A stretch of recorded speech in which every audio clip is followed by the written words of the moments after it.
Kia ora, g'day, welcome back once again, here with part 15 of my reaction to Mr. J. Cal, former 2-2 SAS operator, on the Sean Ryan Show. So let's jump back in.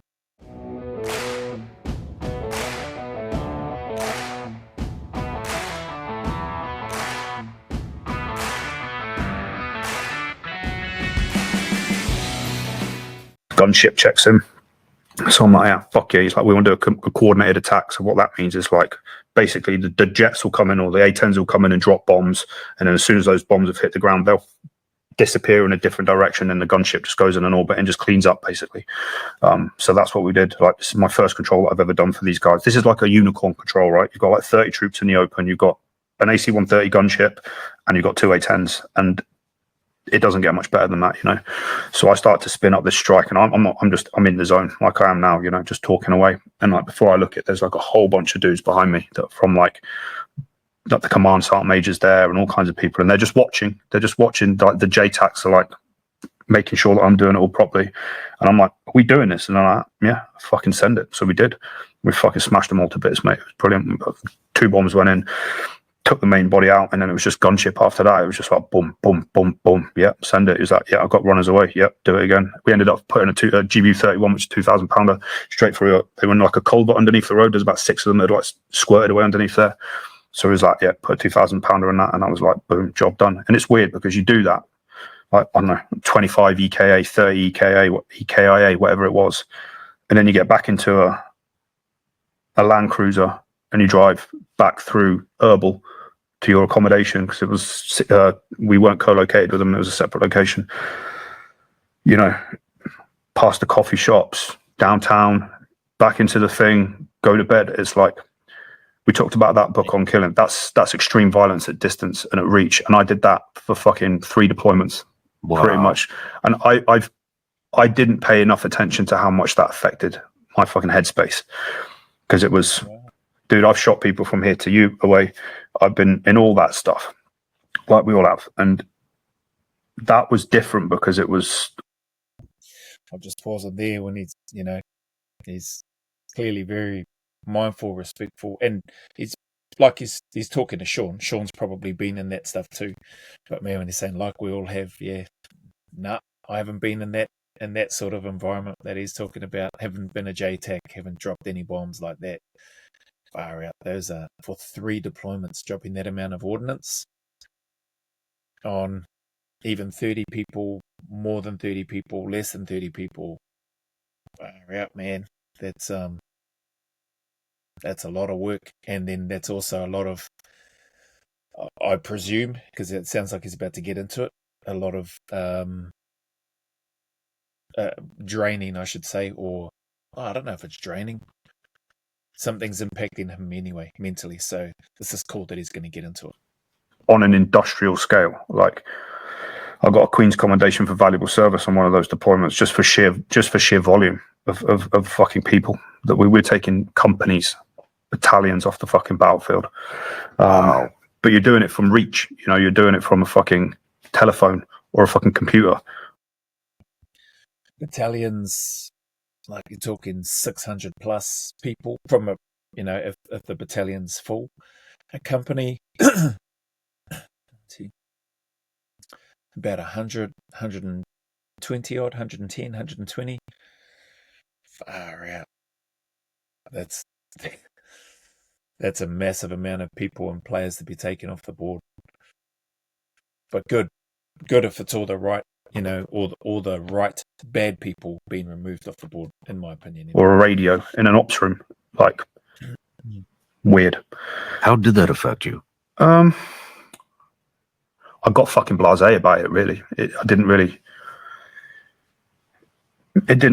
think it didn't affect me. It didn't do me any good. I know that. You know, I kind of became immune to it, which wasn't a good thing to do. I never had a CivCal allegation once. I was super diligent. Like, I don't fuck about when it comes to making sure that those bombs are going on the right places, and neither do the units that I was working for. It's extreme professionalism at all times. The pilots are on board, the targeteers are on board, the CDE modelers are on board, the league ads are on board, like red card holders. We're not just bombing shit for the sake of it. It's extremely precise, accurate fires. And it's good that happens, but I think, you know, there's a lot of hard lessons learned. I think, unfortunately, John McNutt, he might have been a captain at the time, former NZSAS operator, along with some Americans that he was with. I think they were observing. It might have been in Kuwait. I think there's a write-up about it. I can't remember it exactly. And I think they were observing some gunships or fighter ships, fighter jets, dropping some ordnance onto targets as part of some training. And unfortunately, that ordnance that got dropped, it got dropped in the vicinity of where John and the other, the American forces that he was with at the time. I'm not sure if there were other forces there with them, but killed them all. And I can't remember how many people there were, but John was one of them, and maybe a handful of others. So yeah, there's been some hard lessons in terms of blue on blue, and that's just in training. So hearing him talk about the steps, the rigor, the process that they go through on live jobs is great. You'd like to think that was always happening, but hey, mistakes happen. I don't know why that happened on that time or at that time, but yeah, some good people lost their lives that day, as far as I'm aware.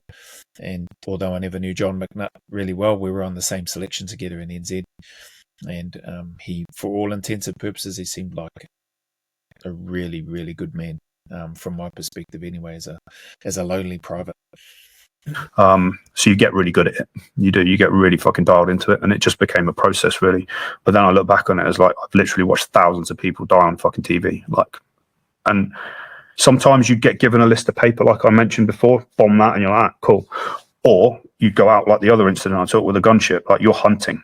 Like that doesn't happen unless you put the jets where they need to be. But I don't get any satisfaction from it because it's like that doesn't count. It's like drone warfare now. Like all this drone warfare shit, I don't like it. Drones are IEDs, and I fucking hate IEDs, and I don't care what anyone says. It's a shitty fucking way to fight a war. Like there's no honor in that. And I kind of feel a bit like that with the JTAC and stuff. I don't take any satisfaction from it, other than the fact that we did a lot of good for partner forces, and we did shape the battlefield. And ultimately, it fucking got rid of a lot of bad people. And I think I get a few comments on videos that I've done, I think people just genuinely, or maybe people just upsets, whatever. I don't know, but there are quite a few comments in and around. Do you think a special forces unit or even conventional fighters or conventional fighting forces relevant these days with the use of technology, AI, drones, etc.? I personally still think that it holds a lot of validity in it, although technology is advancing at a rapid rate, and the use of drones, like he's talking about, it's interesting, and it's it's a really valid point when you talk about drones. It's like an IED, or he considers them an IED. No honor in that way in terms of fighting war and conflict, but for Jay, I don't have the same position of that. I think it's just is what it is. It's the way that the world is progressing, and everybody, as bad as it may sound, all countries are looking at ways to try to minimize exposure of human beings, the flesh and blood, skin and bone, to those conflicts where they can.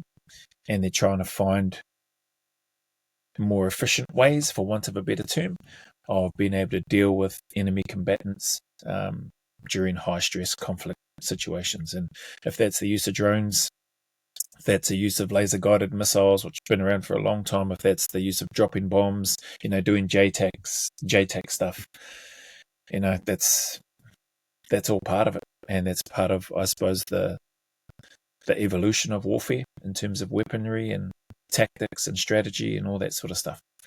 But yeah, each person will have their own view on that in terms of, is there honor in that or not? What would be honorable? If the leaders, this is just my 2 cents, my opinion, if the leaders that push the button to go to war against another nation, if those 2 leaders hashed it out, if they got on the battlefield, whether they want to arm themselves up and go at it, or whether they just want to step into a cage or in a ring and blink and bash the crap out of each other,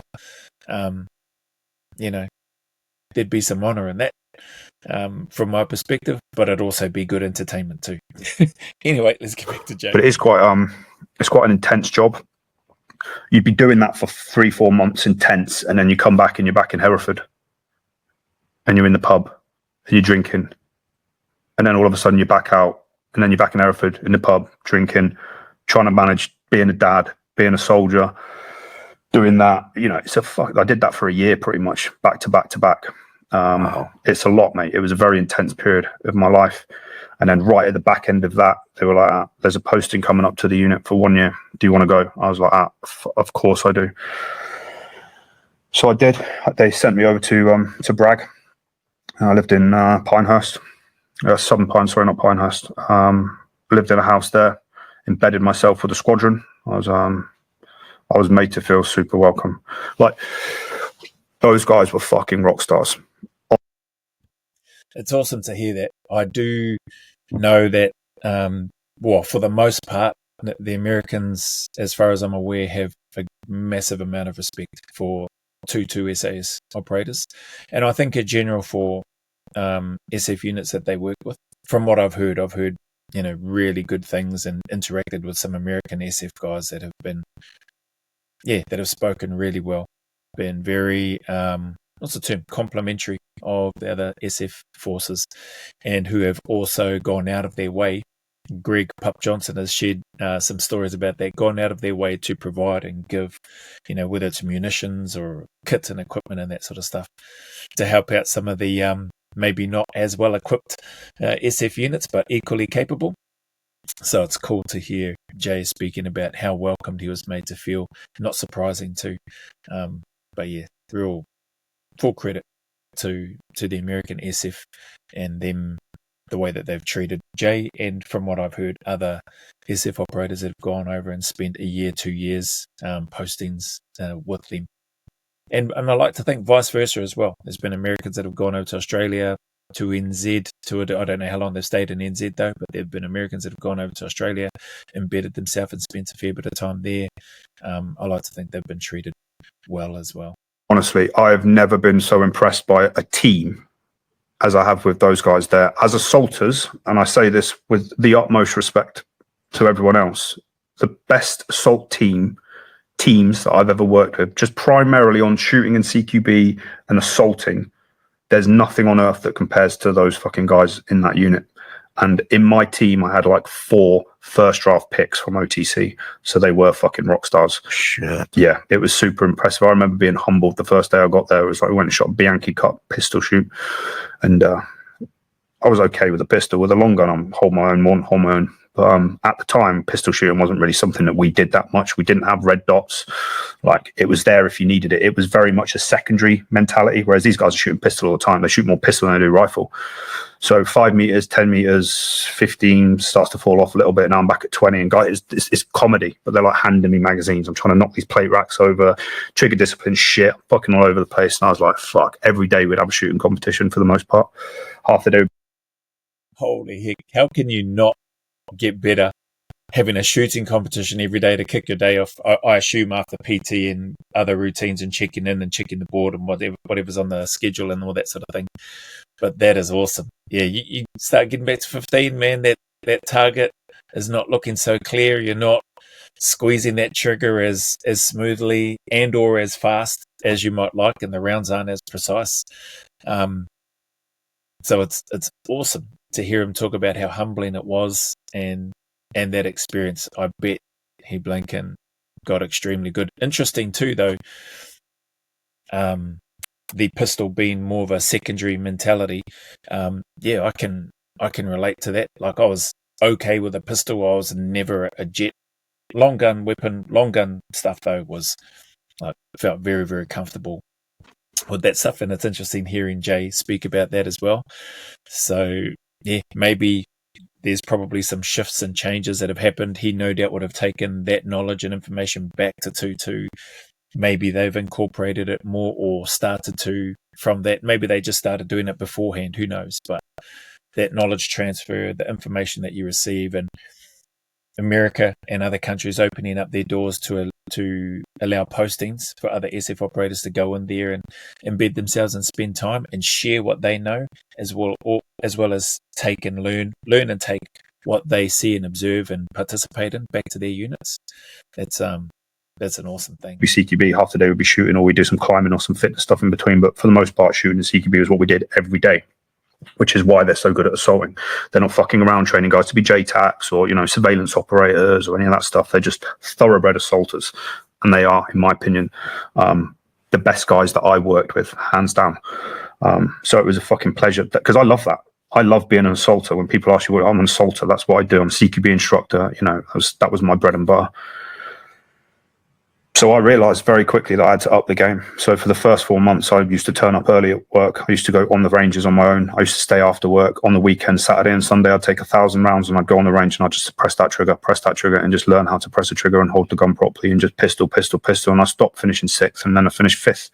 And after a while, I might finish 4th. Some days, fuck it, I might even come 2nd, or I might even win one, And it was just that constant having to improve. Like, that's where I really started to dial into the craft. That's where it really happened, because my pistol shooting was not where it needed to be. And I felt a lot of responsibility going over there, representing my regiment in front of the unit in a team of all-stars.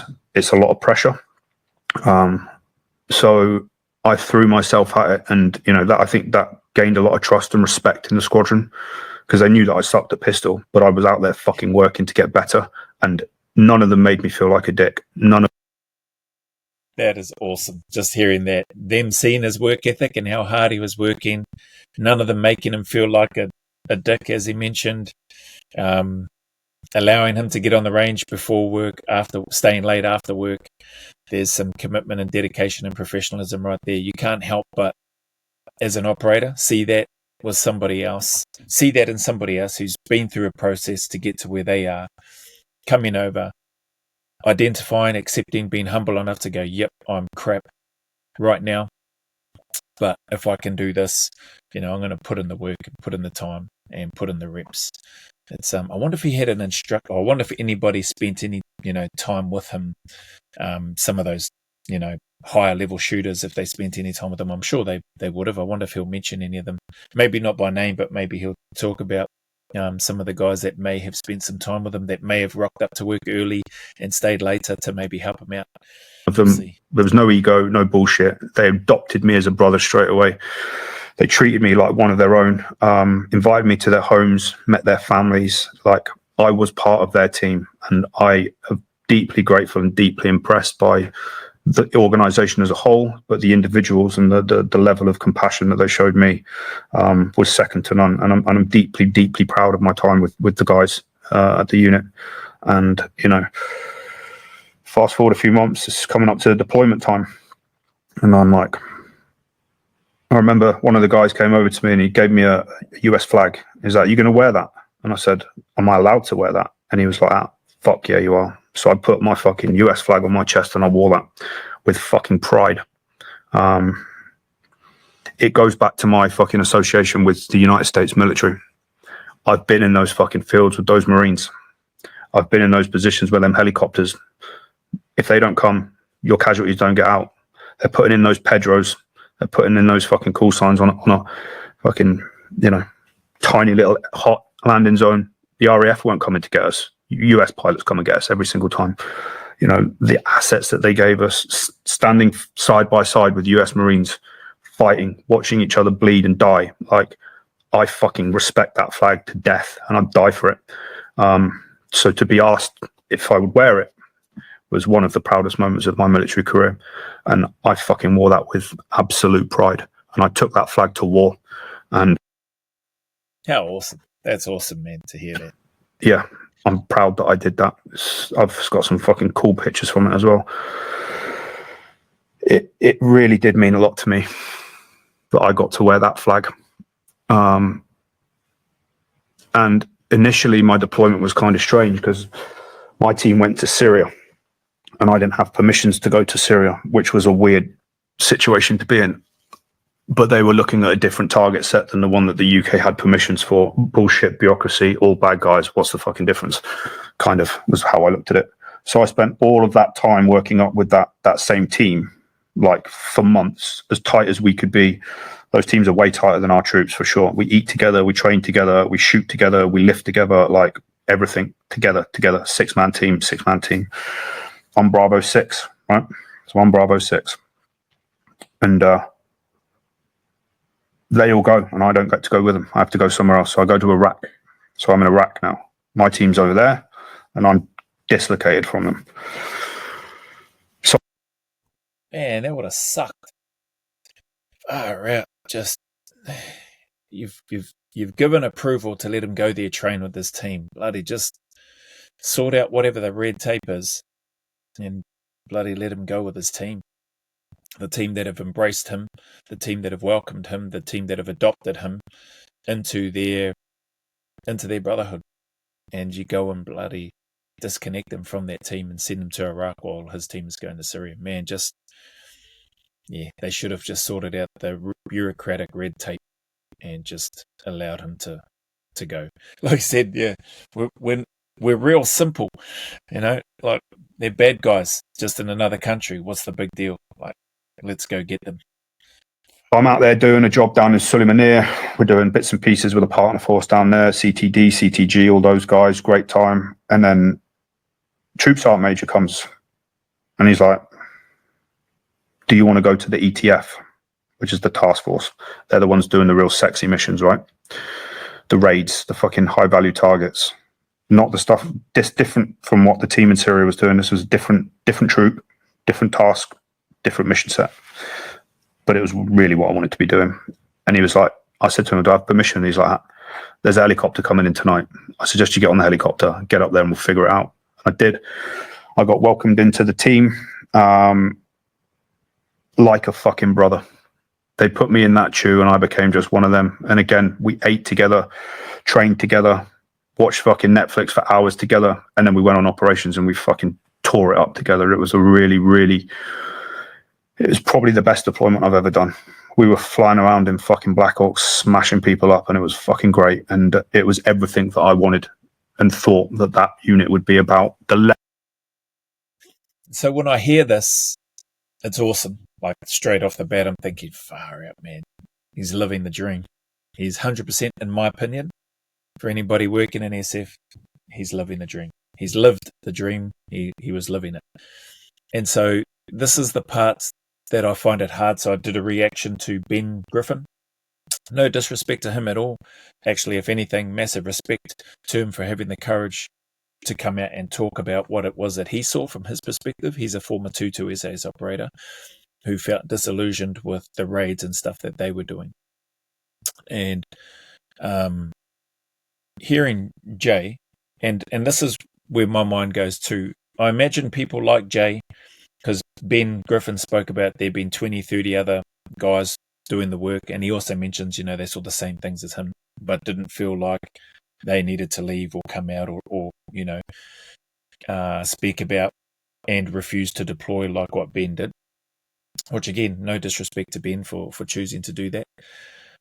But when you listen to people like Jay speak as well as Ben, so it's hard, eh? Like I don't have all the answers and I wasn't there on the ground. But when I hear people like Jay speak about the work that they did, going out, doing raids, smashing people, getting in, getting out, cracking on with the routine, eat, sleep, get up, train, prepare, deploy on operations, go out, kick in doors, assault, get the baddies, etc., and rinse and repeat that.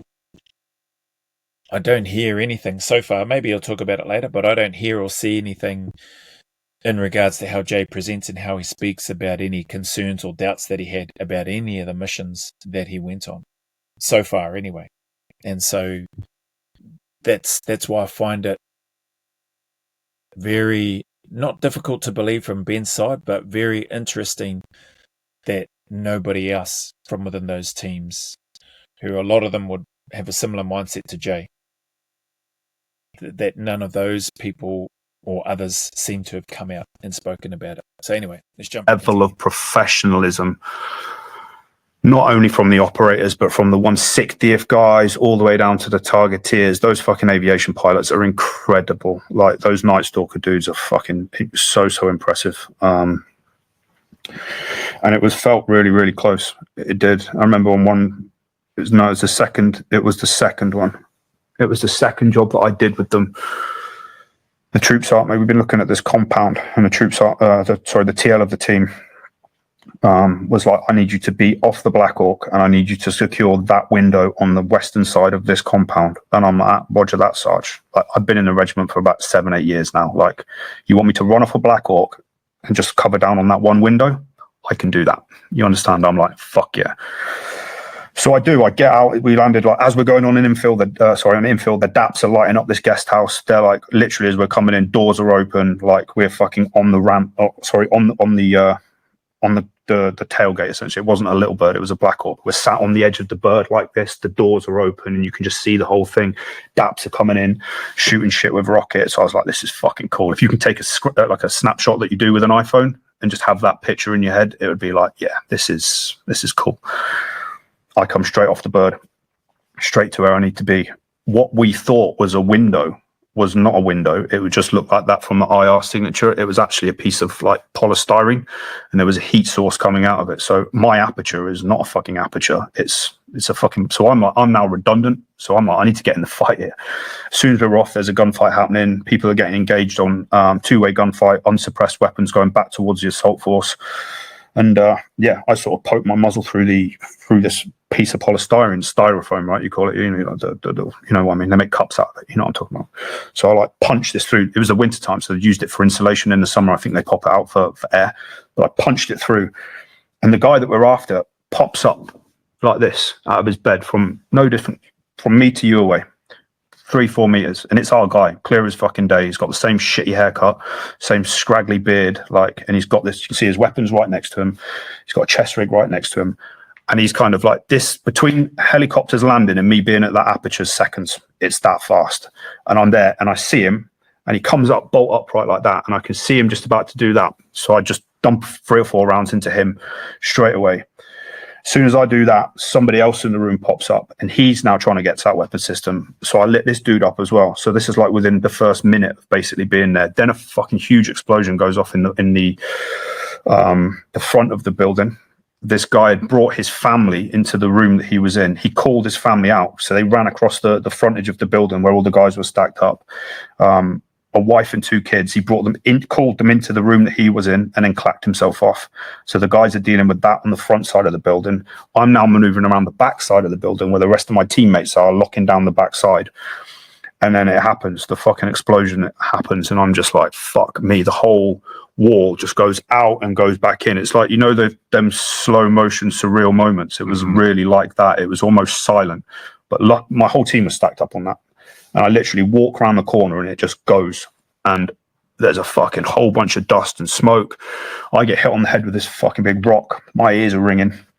This is a crazy fucking 2 minutes. I've just jumped off the back of a helicopter, shot a couple of dudes. Now my team's been blown up. Like, this is fucking nuts. Shit. Yeah, it's crazy, mate. And what had happened is somebody in that building had clacked themselves off. There was a whole bunch of SFS in this building.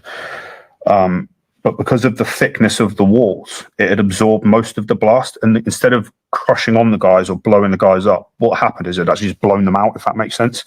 But I didn't know that. So the team leader's looking at me and I'm going, where's the fucking boys? And I'm like, I don't know where the fucking boys are. They've got to be under there. So I'm now trying to fucking dig out this rubble. There's tons of rubble here now. And I'm like, my fucking, the dudes are underneath there. My team is under there. And I'm like this trying to dig out. And I just see one of them come wandering around out of the dust completely the wrong way. No helmet on, no rifle, no focal. And I'm like, I grab him and I'm like, are you good? And he's like, I fucking think so. He's like, where's my gun? Where's my helmet? And I'm like, dude, don't fucking worry.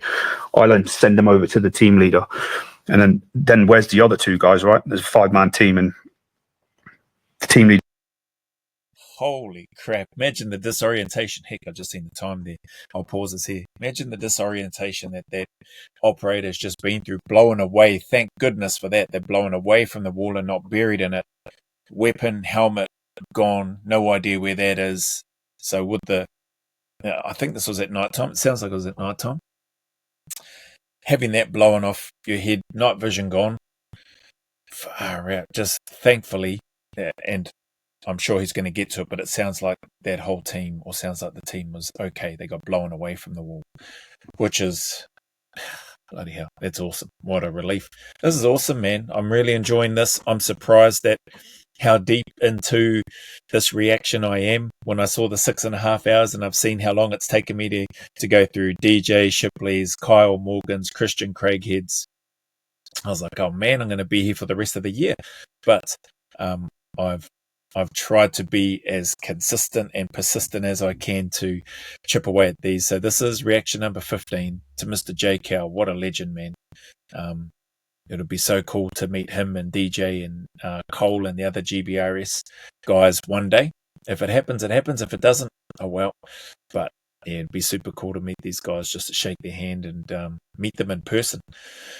What an experience! What a way of communicating the experiences that he has been through and sharing that in a way that enables us, or at least me anyway, to get a real small glimpse, snapshot into some of the work that he and the team members that he's been with have done. So much respect to J. Cal, to those operators over there in the unit in the US. I think he was with Delta at the time when he was going through this stuff here that he's talking about. And to, as always, Mr. Sean Ryan for allowing time and space for Jay's story and his experiences, some of his experiences, to breathe and to get the air that will no doubt help others aspiring members of joining the units or SF, current members in the SF, and or former members that have served in SF. So it's a privilege to be able to watch and react to these. Anyway, if you made it this far, thank you very much for your time and for your support. As always, really appreciate it. As always, the message is the same. Anybody going through any hard times, difficulties, challenges, keep turning up, keep staying in the fight, put one foot in front of the other, take one day at a time. Know that the sun will shine again, that things do and will get better, and that there is a light at the end of that long, dark, and seemingly lonely and sometimes miserable tunnel. So as always, go always a little further. Remember, who dares wins and who cares wins. And until the next video, there's a big mana wave coming from me to you, filled with my aroha, respect, appreciation, and gratitude for you all.